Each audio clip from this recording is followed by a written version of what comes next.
Okay, so this video is going to review the process of polynomial long division. Usually we just call it long division. It follows very much the same process that you did just with integer long division when you were in elementary school. You will notice, though, this fancy notation that your book will often ask you for. It just means that we are going to take a polynomial, p of x, divide it by a divisor, d of x, and what will come out of that is a quotient with r standing for remainder. So what we're going to do is we're going to carry out this long division.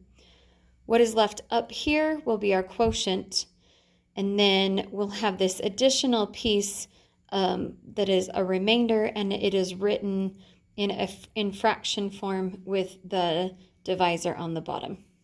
So the process, I've already taken p of x and written it here under that division sign. And then I've got my divisor, x plus 4, out in the front. So the way that I begin is I take the first term of the polynomial and divide it by the first term of the divisor. So 3x cubed is going to be divided by x. Because 3x cubed divided by x results in an x squared, I'm going to just line it up here with these other x squareds. It's not required that those line up, but it does help you keep things organized. So 3x cubed divided by x is going to give me 3x squared. So that's divide. Now I multiply. So I now take this term of my quotient and multiply it by both terms of my divisor. And I write those down here under the degrees that they match. So 3x squared times x should result in exactly what we already had. And then 3x squared times 4, this one is not usually going to match, but it will have the same variable with the same degree. So that was divide, multiply. Now we subtract. So 3x to the third minus 3x to the third, there's nothing here. 9x second minus 12x to the second is negative 3x to the second. And then my last step for one round or for one set is to bring down that next term. Then I simply repeat the whole process. So now the first term, negative 3x squared, is going to be divided by x. So negative 3x squared divided by x, that is going to give me negative 3x. So that's the second term of my quotient. So I've divided into here. I wrote it up here, and now I multiply back down. Negative 3x times x, negative 3x squared, negative 3x times 4, negative 12x. And then once I multiply back down, I subtract. Negative 3x squared minus negative 3x squared is the same as negative 3x squared plus 3x squared, so those are gone.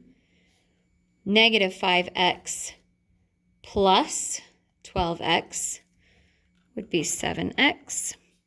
And then bring down the minus 1. So one more round, because we still have something here that can be divided by what is out here. So we're going to go ahead and divide 7x by x, giving me 7. So I add 7. And then I'm going to multiply that back down. 7 times x is 7x. 7 times 4 is a positive 28. And then subtract again. We just keep repeating the same pattern over and over. 7x minus 7x, there's nothing here. Negative 1 minus 28 results in a negative 29.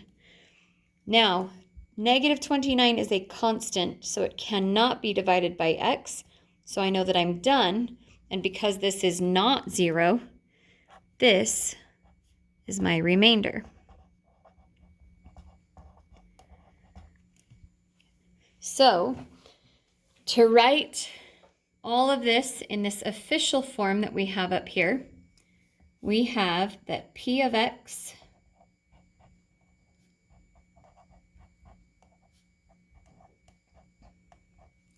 divided by d of x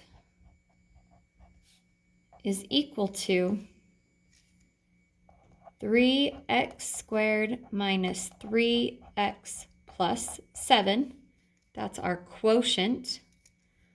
Plus, or in this case, I'm going to use a minus because we have a negative, minus 29 over the divisor. And that's my final answer.